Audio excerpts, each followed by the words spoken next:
19 साल की उम्र, ना कोई चमक ना कोई बड़ा नाम, सिर्फ एक अनजान सा चेहरा जो भारतीय ड्रेसिंग रूम में मुश्किल से 1 साल पुराना था।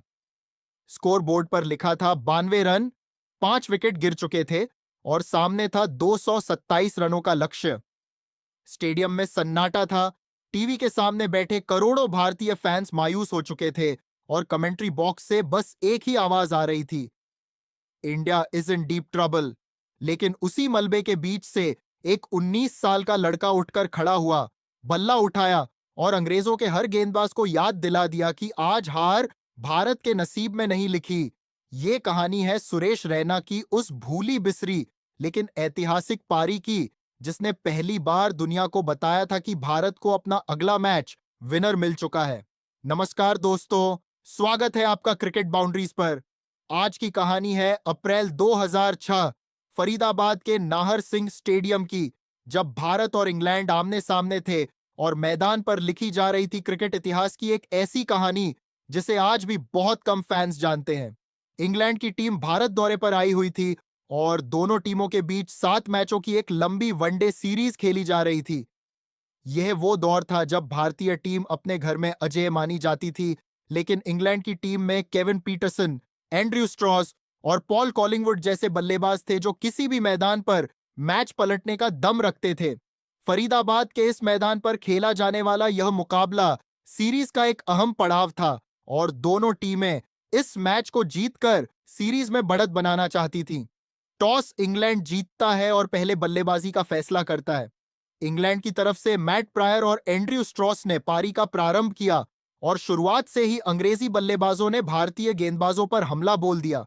स्ट्रॉस ने आक्रामक अंदाज में बल्लेबाजी करते हुए 61 रनों की पारी खेली, लेकिन राहुल द्रविड़ की समझदार कप्तानी और हरभजन सिंह की फिरकी ने इस साझेदारी को तोड़ दिया। इसके बाद मैदान पर उतरे केविन पीटरसन ने अपने चिरपरिचित आक्रामक अंदाज में बल्लेबाजी करते हुए 87 गेंदों में 71 रनों की पारी खेली। पीटरसन जब तक क्रीज पर थे, इंग्लैंड का स्कोरबोर्ड लगातार आगे बढ़ता रहा, लेकिन उनके आउट होते ही इंग्लैंड की पूरी पारी बिखरने लगी।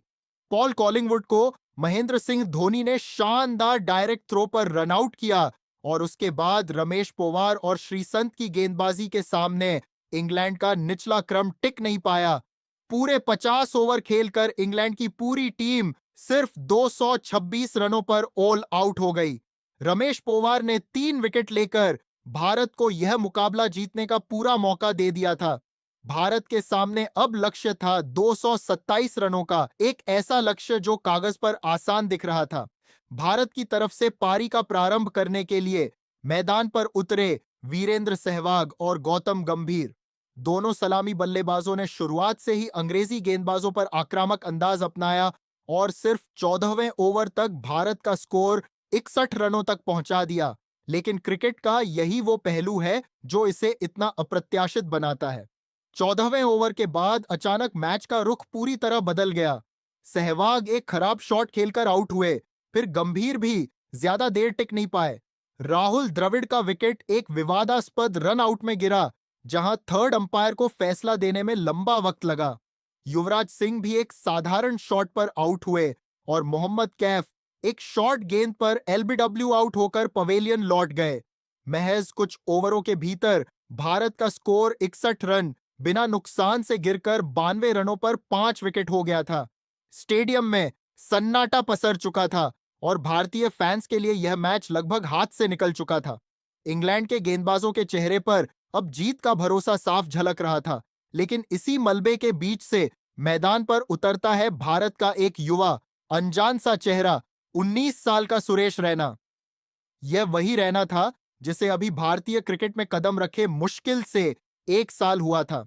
ना कोई बड़ा नाम, ना कोई पिछला रिकॉर्ड जिसके भरोसे भारतीय फैंस उम्मीद लगा सके।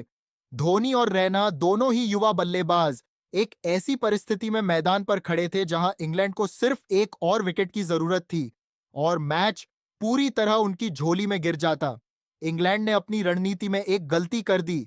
उन्होंने अपने आक्रमण में स्पिनरों की जगह तेज गेंदबाजों को ज्यादा तरजीह दी और इसी गलती ने आगे चलकर उन्हें बहुत महंगा पड़ना था।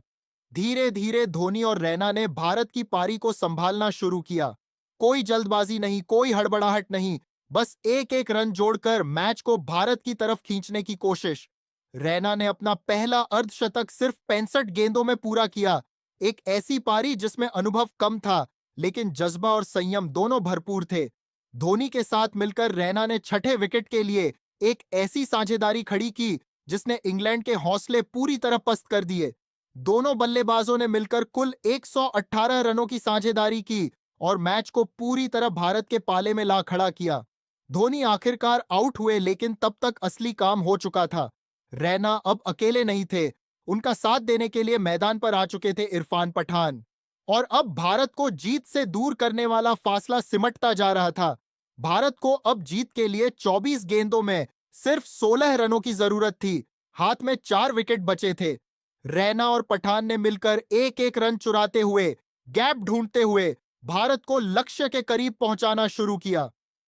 हर सिंगल के साथ स्टेडियम में मौजूद भारतीय फैंस की सांसें वापस लौटने लगी थीं। इंग्लैंड के गेंदबाज अब दबाव में नजर आ रहे थे और उनकी लाइन लेंथ में गड़बड़ होने लगी थी। रैना और पठान की जोड़ी ने सूझबूझ के साथ रनिंग बिटवीन द विकेट्स करते हुए स्कोरबोर्ड को लगातार आगे बढ़ाया। आखिरी ओवरों में जरूरत घटती चली गई। पहले 13 रन, फिर सिंगल्स और डबल्स के सहारे यह फासला और कम होता गया और आखिरकार वो पल आया जब इरफान पठान ने विनिंग रन लेकर भारत को यह ऐतिहासिक जीत दिला दी।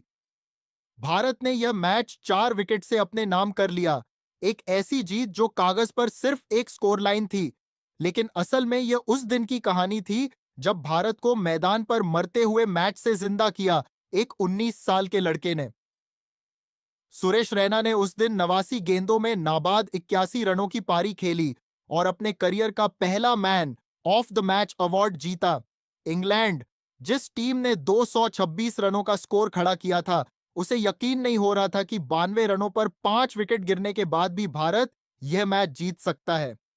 यह पारी आज भी क्रिकेट इतिहास की उन भूली बिसरी लेकिन बेहद अहम पारियों में गिनी जाती है, क्योंकि यहीं से भारतीय क्रिकेट फैंस को पहली बार एहसास हुआ कि टीम इंडिया को अपना अगला फिनिशर मिल चुका है। वो लड़का जो आगे चलकर भारतीय क्रिकेट के सबसे भरोसेमंद मिडिल ऑर्डर बल्लेबाजों में गिना जाने वाला था। तो दोस्तों, ये थी कहानी उस पारी की जिसने एक 19 साल के लड़के को भारतीय क्रिकेट के भविष्य का चेहरा बना दिया। आपको क्या लगता है, रैना की इस पारी को उनके करियर की सबसे अंडररेटेड पारी माना जाना चाहिए या नहीं? कमेंट बॉक्स में जरूर बताइए। अगर आपको यह वीडियो पसंद आया हो तो लाइक जरूर करें और चैनल को सब्सक्राइब कर ले, क्योंकि अगली वीडियो में हम लेकर आ रहे हैं एक और ऐसी ही भूली बिसरी लेकिन रोंगटे खड़े कर देने वाली कहानी। मिलते हैं अगली वीडियो में, तब तक के लिए नमस्कार।